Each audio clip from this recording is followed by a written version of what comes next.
Olá pessoal, estamos aqui novamente no Verbo Jurídico, comentando os principais tópicos aí das questões que foram arguidas agora na última prova da Ordem dos Advogados do Brasil. Fiquei muito feliz ao ver as questões porque basicamente as matérias que foram levadas na prova foram matérias que nós conseguimos comentar no nosso curso, né? Conseguimos comentar na aula. Falamos, por exemplo, de fase de cumprimento, falamos de competência, falamos de resposta do réu, falamos de procedimento sumário, matérias que de certa forma estão, intervenção de terceiros, matérias que de certa forma estavam colocadas no ambiente aí da prova e conseguimos enfrentar algumas diretamente ou então tangenciar outras matérias. Qual foi a impressão primária acerca da prova? Eu achei uma prova de um certo nível elevado, de médio para elevado. Não é uma prova muito fácil, uma prova muito acessível, trabalhou com algumas exceções e algumas peculiaridades. Então, o candidato deveria tomar um cuidado dentro dessas peculiaridades que foram tratadas aí na hora da prova. Questões para recurso. Vamos trabalhar. Visualizei duas questões que poderia ser construído recurso sobre elas. Na verdade, não posso te afirmar exatamente que é uma questão de um recurso forte, que vai determinar uma nulidade plena da questão. Entretanto, uma possível arguição dentro de alguns erros, se for interessante a você, a elaboração desse recurso. Bom, eu estou aqui com a prova tipo 1, branca, né? Então vamos passar as principais questões. A questão 53, ela trabalhou com a chamada declaração incidental. Ela é uma questão que eu visualizo uma hipótese de recurso aqui. O que acontece? Ela diz o seguinte: a parte que no curso do processo comum ou ordinário suscitar questão prejudicial, requerer ao juiz não apenas o exame, mas o julgamento dessa questão, que passará a integrar o dispositivo da sentença, deverá requerer, resposta correta, sua declaração incidental por ação, para que se forme, quanto a esta questão prejudicial, a coisa julgada material. Bem, isso aqui até vou pegar o código para a gente tentar estabelecer, está definido 469 no 470. No 469 ele vai dizer, ó, não fazem coisa julgada. Aí diz lá, inciso 3, a apreciação da questão prejudicial decidida incidentemente no processo. Então, questão prejudicial não faz coisa julgada. A não ser que eu esteja na hipótese restrita do artigo 470, que diz, faz todavia coisa julgada a resolução da questão prejudicial, se a parte o requerer, estava dito na questão, o juiz for competente em razão da matéria, não estava dito na questão, e constituir pressuposto necessário para o julgamento da lide, também não estava dito na questão. Veja que o caput e a questão dizem que se o juiz, se a parte assim requerer,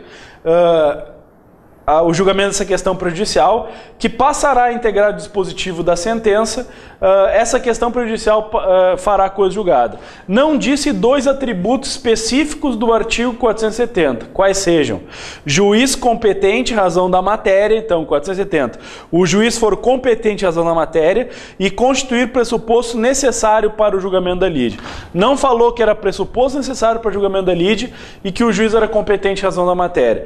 Portanto, a questão 53, se fizermos uma interpretação literal do artigo 470, vimos que não há norma de competência, que não há também o critério de ser necessário, pressuposto necessário para o julgamento da lide.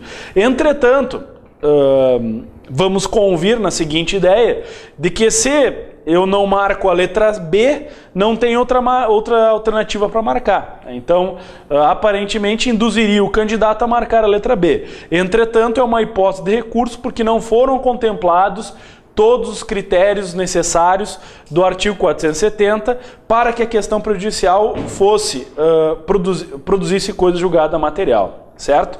Então, questão 53, resposta correta é a letra B, entretanto, eu acredito aí que há uma hipótese de recurso. Questão 54, trabalhamos aí nas nossas aulas, né? Resposta do réu ao procedimento sumário. Então, no procedimento sumário não haverá reconvenção, uma resposta tranquila, embora não seja diretamente ligada aí ao 275, inciso 1 e 2, que são as causas de rito sumário. Entretanto, o rito sumário caberia aí um pedido contraposto e não exatamente uma reconvenção. Questão 55, entendo aí como a mais difícil de todas, né? Trabalhou com uniformização da jurisprudência. Resposta correta é o seguinte: a divergência que permite a instauração da uniformização da jurisprudência é sempre verificada entre órgãos diversos do mesmo tribunal. O único tópico que poderia suscitar recurso aqui seria o caso da palavra sempre, né? Diz, ó, sempre verificado entre órgãos diversos do mesmo tribunal. Ora, de novo caímos numa interpretação literal. Quem fala sobre uniformização de jurisprudência é o artigo 476 do Código do Processo Civil. No seu inciso 1, ele não diz que a uniformização da jurisprudência tem que ser sempre verificada entre órgãos diversos do mesmo tribunal. Ele diz: verificar que a seu respeito ocorre divergência. Então, compete a qualquer juiz, ao dar o voto na turma, câmara ou grupo de câmaras, solicitar o pronunciamento prévio do tribunal acerca da interpretação do direito. Quando? Verificar que a seu respeito ocorre divergência. E 2, no julgamento recorrido, a interpretação for diversa da que lhe haja dado ou tribunal, da que lhe haja dado outra turma, câmara, grupo de câmaras ou câmaras civis reunidos. Não diz outro tribunal. Se numa expressão eu conseguir colocar o artigo 476 diz, olha, expressamente não diz outro tribunal, acho que é um recurso fraco. Estão falando que essa questão caberia recurso. Acho que é um recurso fraco, porque a uniformização da jurisprudência não existe entre tribunais, uniformizar jurisprudência em tribunais diversos, e sim no âmbito da turma. Tanto que o próprio 476, inciso 2, fala: turma, câmara, quer dizer, do tribunal, requerer ao tribunal, certo? Então, veja o próprio caput do artigo 476. Compete ao juiz, ao dar o voto na turma, câmara ou grupo de câmaras, solicitar o pronunciamento prévio do tribunal acerca da interpretação do direito quando? Então, houver divergência. Acredito, pode ser um recurso. Se eu faço uma interpretação literal, realmente no 476 não está escrito, tem que ser sempre do mesmo tribunal, não está escrito.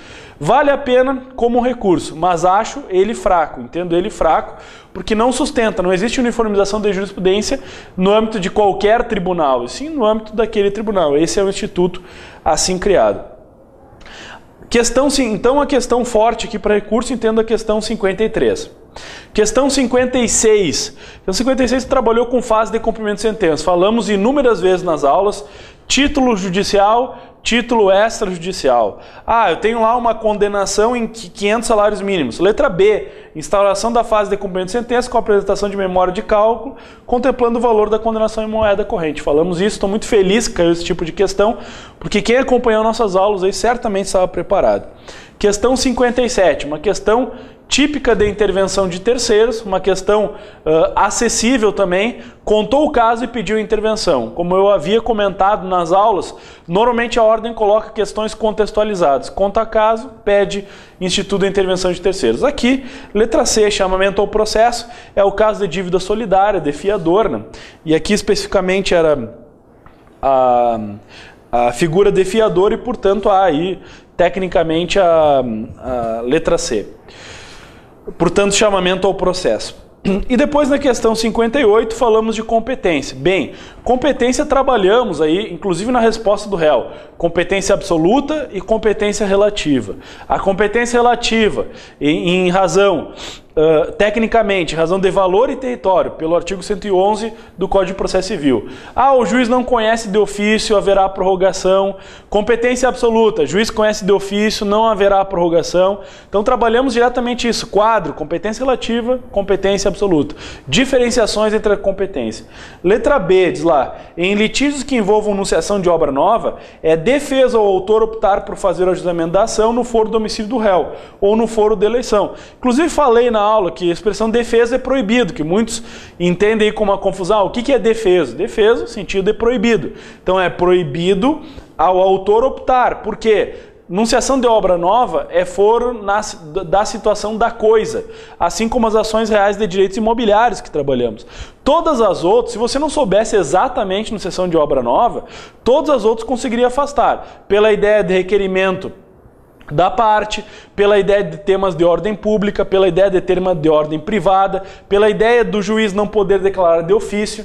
Então você veja, na letra A, Os critérios absolutos de fixação da competência são previstos em lei com a finalidade de promover a proteção, principalmente de interesses privados. Falso.